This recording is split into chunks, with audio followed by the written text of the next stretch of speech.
او بخاری شریف کې بل حدیث دی دا غي مفهوم د توې مخه وی چې کم وخت کې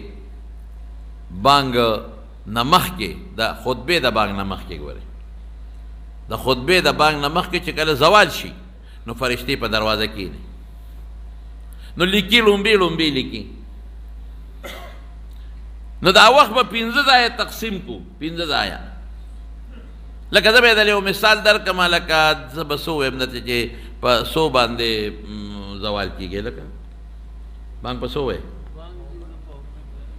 په باندې په 12 مثال پته ور اغا زوال کیږي او مونږه په باندې په یو بجه مثلا خطبه وایو نو یو غنټه شو کنه نو غنټه چې لکه په 15 تقسیم کې څو وي 12 منټ نو په باندې نه پس 12 منټو کې چې څوک راغی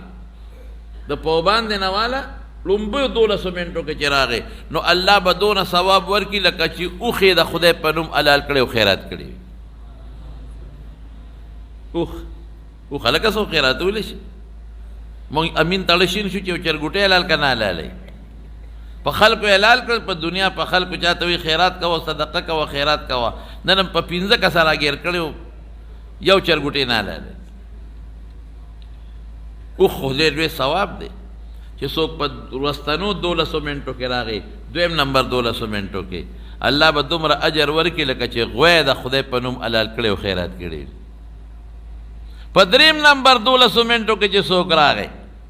الله به دومره اجر ورکړي لکه چې یو ګړی حلال کړي د خدای په نوم او خیرات کړي چې ورپسې په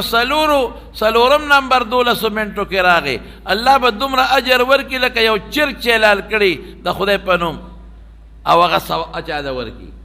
او چې اخیری امام خطبه وی د هغې نه مخکې 1200 منټو کې راغی نو دا اجر به ورکړي لکه چې یو اګی د خدای په نوم خیراتي ورکړي نو ګوره وختي راځي او چې کوم وخت کې امام خطبه شروع کړي لکه دی چې مانګ یو زه خطبه شروع کوم نو بیا فرشتې خپل رجسټر راغونډي کی او راشي غیم خطبه اوري نو د جمعې پر ورځ وختي راځي مانځله یو قدم چې اخلي څومره چې قدمونه زیات شو په یو قدم خدای پاک ګناه راځي او په بل قدم باندې خدای پاک درجه بلندای دا د جمعې فضیلت شو